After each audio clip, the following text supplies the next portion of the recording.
Hi hello నమస్తే. నేను మీ కౌండిన్య.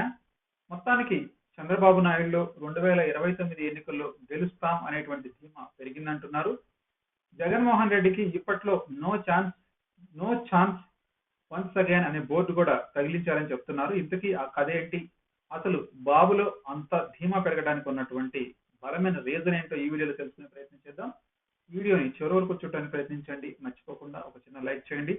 మీరు చేసేటువంటి ఈ చిన్న లైక్ మా ఛానల్ యొక్క భవితీయానికి సంబంధించింది కాబట్టి మర్చిపోకుండా లైక్ చేయడానికి ప్రయత్నించండి, షేర్ చేయండి, సబ్స్క్రైబ్ చేయడానికి ప్రయత్నించండి. ఇక విషయంలోకి వస్తే టీడీపీ అధినేత ముఖ్యమంత్రి చంద్రబాబు నాయుడు 4.5 సంవత్సరాలకు పైగా దశాబ్దాల రాజకీయం కలిగినటువంటి రాజకీయ నాయకుడు. ఆయన 4 సార్లు ఆంధ్రప్రదేశ్ ముఖ్యమంత్రిగా పనిచేశారు, చేస్తున్నారు. టీడీపీని స్థాపించి ఎన్టీఆర్ 3 సార్లు సీఎం అయితే చంద్రబాబు అంతకు మించి సీఎంగా కొనసాగుతున్నారు. ఎన్టీఆర్ కేవలం 8 ఏళ్ల పాటు ఉమ్మడి ఏపీని పరిపాలిస్తే చంద్రబాబు నాయుడు రెట్టింపు కాలం విభజిత అవిభాజ్య ఏపీకి సీఎంగా పనిచేశారు, సీఎంగా పనిచేస్తున్నారు. జనం నాడిని పట్టుకోవడంలో చంద్రబాబు నాయుడు మించిన వారు లేరు అని అప్పుడప్పుడు అంటూ ఉంటారు. ఆయన ఎప్పటికప్పుడు క్రాస్ చెక్ చేసుకుంటూ ఉంటుంటారు. ఆయన నిరంతరం జనంలోనే ఉంటారు అంటారు.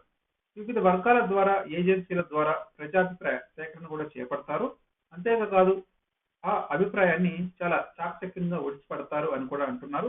అందుకే ఆయనంత స్వీయ అనుభవంతో ప్రతి అంశాన్ని కూడా చాలా క్షుణ్ణంగా పరిశీలిస్తారని, బేరీజు వేసుకుంటారని, దాంతోనే బాబు ఏ విషయం మీదైనా గట్టిగా చెప్పగలరు, మాట్లాడగలరు అని కూడా అంటున్నారు. ఇక వచ్చే ఎన్నికల్లో కూటమిది అధికారం అంటూ కొన్ని కూటమి పార్టీ సర్వేలు చేశాయని చెప్తున్నారు.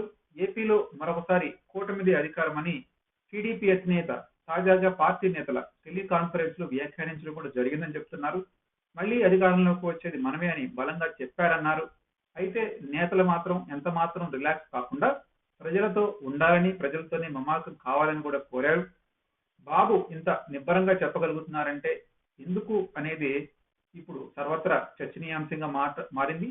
మరి ముఖ్యంగా చంద్రబాబు నాయుడు ఊరికి మాట్లాడటం, ఊరికి ఒక మాట అనడం అంటే దాని వెనక చాలా లెక్కలు డొక్కలు ఉంటాయనే అభిప్రాయాలు కూడా ప్రజల్లో ఉన్నాయి. ఏపీలో వారు వన్ సైడ్ గా ఉంది అని టీడీపీ కూటమి వైపు పార్టీలన్నీ ఉన్నాయి. అవతల వైపు వైసీపీ ఒక్కటే ఒంటరిగా ఒక్క అంకెతోనే ఉన్నట్టుగా తెలుస్తుంది. కాంగ్రెస్ వామపక్షాల బలం ఇప్పట్లో పెరిగే అవకాశం లేదు.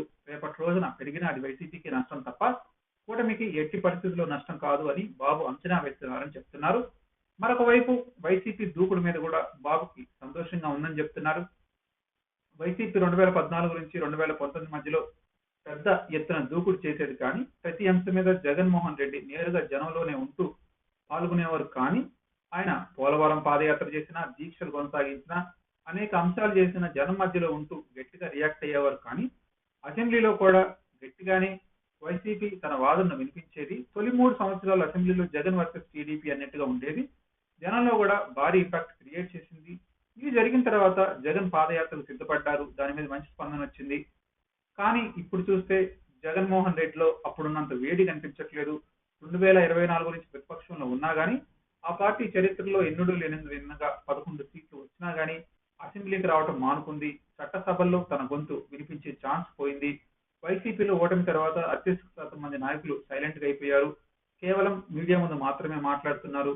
జగన్ కూడా మునుపటిలాగా దూకుడు చేయలేకపోతున్నాడు.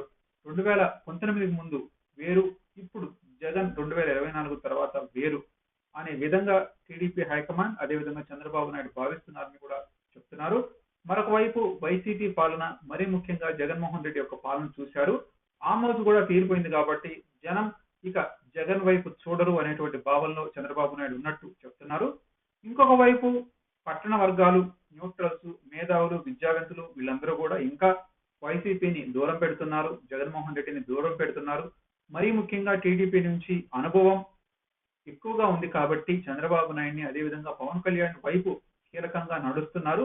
అదేవిధంగా కొన్ని కీలక సామాజిక వర్గాల్లో కూడా వైసీపీ పట్ల భావన మారలేదని, టీడీపీ వైపు, కూటమి వైపు అనుకూల సంకేతాలు వస్తున్నాయని, అదేవిధంగా వారిని మరింత దగ్గరకు తీస్తే గనక డెఫినెట్ గా వైసీపీ పార్టీకి, జగన్మోహన్ రెడ్డికి గట్టి దెబ్బ కొట్టొచ్చని చంద్రబాబు నాయుడు నిన్న టెలికాన్ఫరెన్స్ లో చెప్పినట్టుగా వార్తలు గుప్పమంటున్నాయి.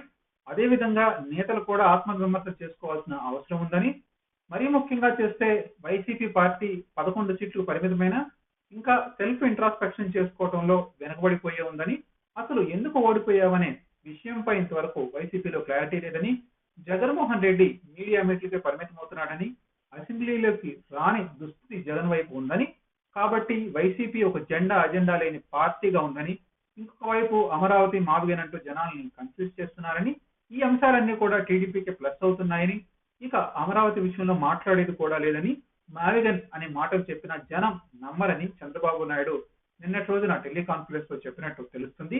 ఇక ఒక ఛాన్స్ అయిపోయింది, రెండో ఛాన్స్ ఇవ్వడం కష్టం, ఇక రెండో ఛాన్స్ లేదు, మూడో ఛాన్స్ లేదు, ఎప్పటికీ జగన్మోహన్ రెడ్డి ముందు నో ఛాన్స్ అనేటువంటి బోర్డే జనాలు పెడతారు అని నిన్న జగన్మోహన్ రెడ్డిపై చంద్రబాబు నాయుడు కామెంట్స్ చేశారని చెప్తున్నారు.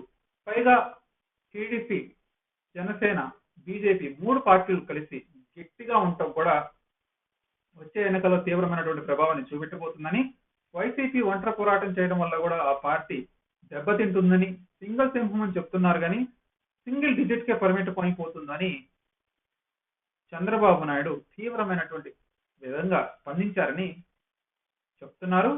నిజంగానే సింగిల్ సింహం సింగిల్ గానే మిగిలిపోతుందా, సింగిల్ డిజిట్ పార్టీగానే మిగిలిపోతుందా?